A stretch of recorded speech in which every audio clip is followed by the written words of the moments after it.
माघ महामहत्तम अध्याय 30। हरे कृष्णा, राधे राधे। जीवन में कभी भी हार ना मानो। क्या पता आपकी अगली कोशिश आपकी कामयाबी की ओर आपको ले जाए। सोचो, मत सोचो सुबह जल्दी नहीं उठा जाता, ठंड है माला नहीं होती। बस मन से लगे रहो और विश्वास रखो, एक दिन भक्ति महारानी की कृपा आपको मिल ही जाएगी। विचार करना। अब गणेश जी महाराज और अपने गुरुदेव को याद करके माघ महामहत्तम का अध्याय 30 सुनते हैं।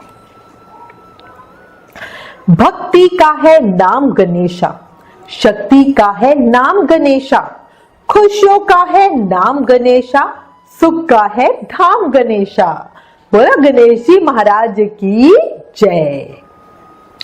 ज्ञान की रोशनी में नहलाते हैं आप, जीवन जीने की कला सिखाते हैं आप। जब भी किसी उलझन में पड़ जाते हैं हम, ईश्वर सदृश राह दिखाते हैं आप। बोलो गुरुदेव महाराज की जय।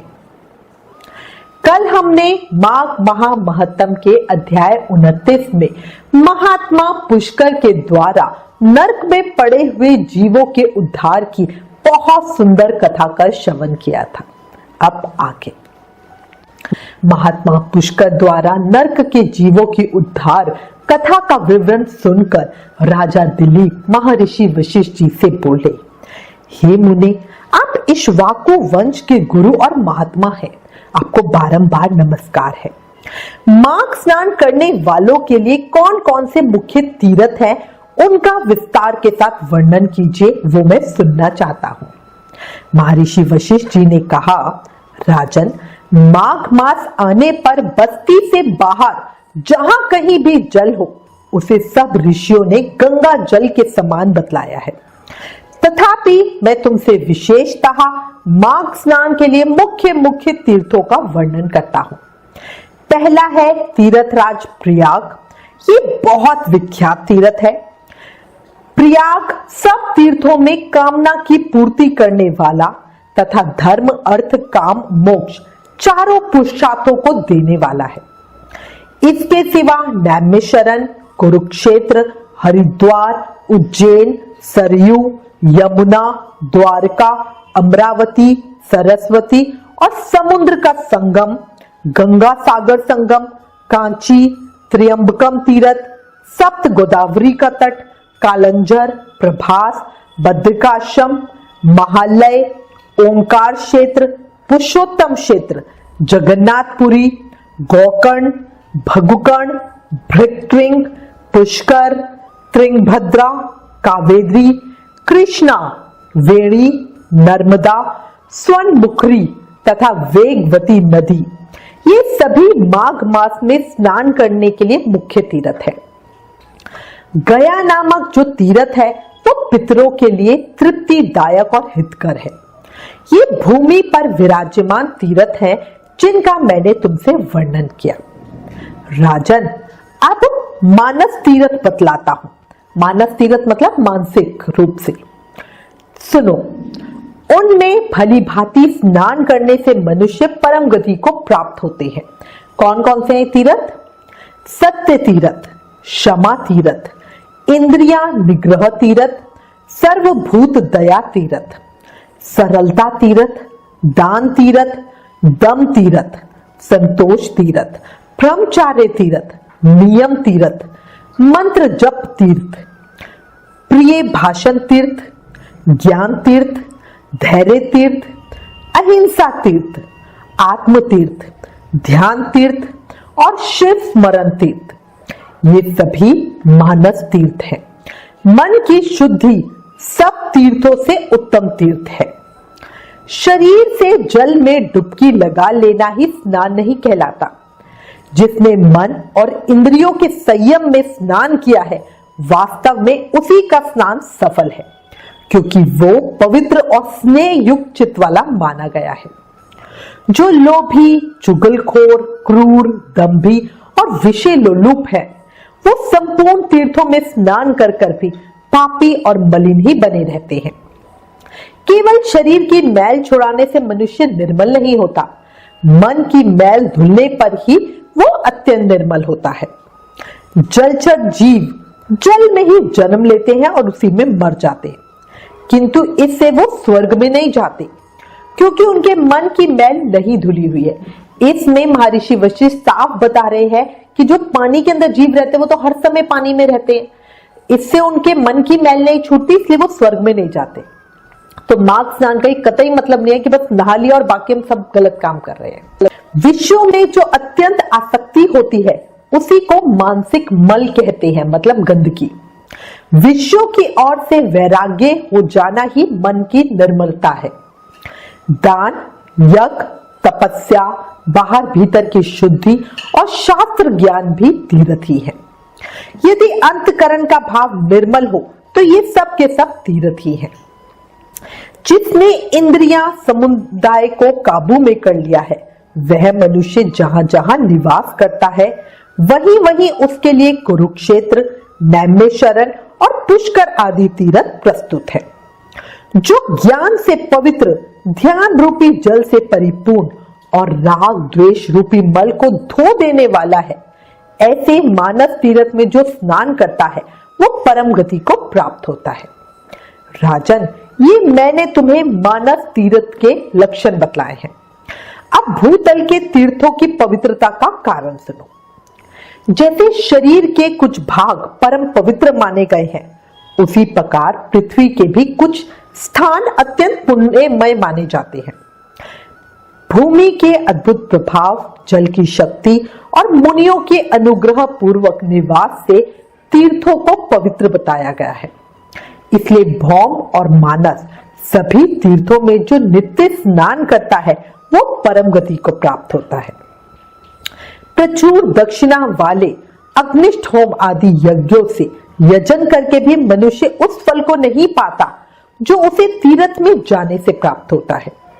जिसके दोनों हाथ, दोनों पैर और मन काबू में हो तथा जो विद्या, तप और कीर्ति से संपन्न हो वो तीर्थों के फल का भागी होता है।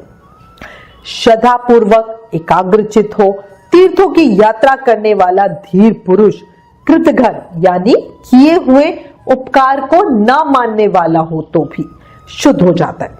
फिर जो शुद्ध कर्म करता है उसकी तो बात ही क्या, वो मनुष्य पशु पक्षियों की योनि में कभी नहीं पड़ता, बुरे देश में जन्म भी नहीं लेता, सुख का भागी नहीं होता, स्वर्गलोक में जाता और मोक्ष का उपाय भी प्राप्त कर लेता है। अश्रद्धालु, पापात्मा, नास्तिक, संशयात्मा और केवल युक्तिवाद का सहारा लेने वाले ये 5 प्रकार के मनुष्य तीर्थ फल के भागी नहीं होते।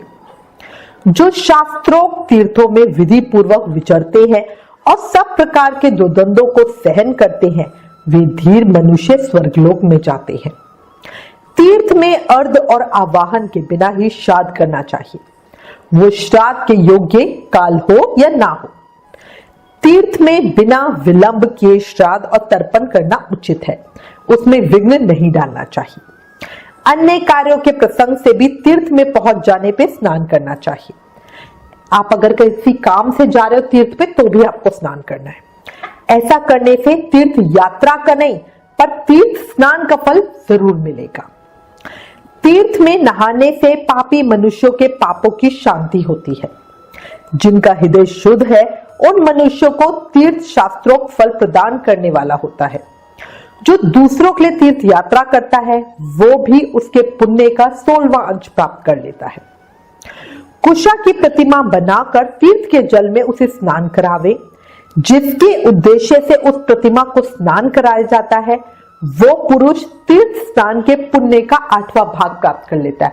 मतलब शास्त्रों में लिखा हुआ है कि आप किसी और की जगह पे तीर्थ स्नान कर सकते हो। तीर्थ में जाकर उपवास करना और सर के बालों का मुंडन करना चाहिए। मुंडन से मस्तक के पाप नष्ट हो जाते हैं। जिस दिन तीर्थ में पहुंचे उसके पहले दिन उपवास करे और दूसरे दिन श्राद्ध और दान करे।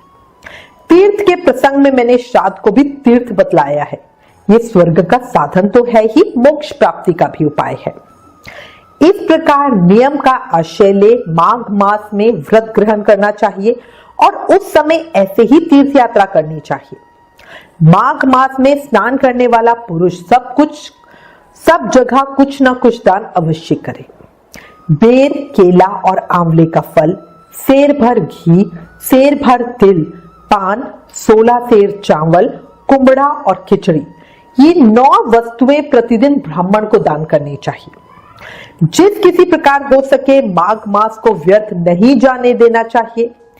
किंचित सूर्योदय होते होते माघ स्नान करना चाहिए तथा माघ स्नान करने वाले पुरुष को यथाशक्ति शौच, संतोष आदि नियमों का पालन करना चाहिए। विशेषतः ब्राह्मणों और साधु सन्यासियों को पकवान भोजन कराना चाहिए। जाड़े का कष्ट दूर करने के लिए सूखी लकड़ियों का दान करें। रुई भरा अंगा, शैया, गद्दा, यज्ञोपवीत, लाल वस्त्र, रुईदार रजाई, जायफल, लौंग, बहुत से पान, विचित्र विचित्र कंबल, हवा से बचाने वाले ग्रह, मुलायम जूते और सुगंधित उबटन दान करें। घी, कंबल, पूजन सामग्री, लाल अगर, धूप, मोटी बत्ती वाले दीप और भांति भांति के नैवेद्य से माघ स्नान जनित फल की प्राप्ति के लिए भगवान माधव की पूजा करें।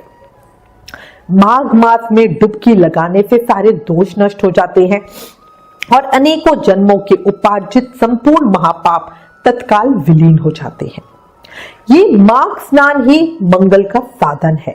यही वास्तव में धन का उपार्जन है तथा यही इस जीवन का फल है। भला माघ स्नान मनुष्यों का कौन सा कार्य सिद्ध नहीं कर सकता। ये पुत्र, मित्र, राज्य, स्वर्ग तथा मोक्ष का भी देने वाला है। माघ महा महत्तम अध्याय 30 समाप्तम। आगे की कथा कल माघ महा महत्तम के अंतिम अध्याय में सुनेंगे। एक बात सुनो, पाप शरीर नहीं करता, विचार करते हैं, और मां गंगा विचारों को नहीं शरीर को धोती है। अपने विचारों को शुद्ध तो हमें खुद ही करना पड़ेगा। कर्म ऐसे करो कि ईश्वर से नजरें मिलाने में शर्म ना आए। शास्त्रों में क्लियरली बताया हुआ है, याद रखो, कलयुग केवल नाम आधारा। सिर्फ नाम जाप करके ही हमें कृष्ण प्रेम, भक्ति, मुक्ति, शक्ति सब मिल सकती है। इसलिए प्रेम से, मन से, भाव से हर समय, हर पल, हर सांस के साथ जाप करते रहो और कहो हरे कृष्ण कृष्ण कृष्ण हरे हरे, हरे राम राम राम हरे हरे।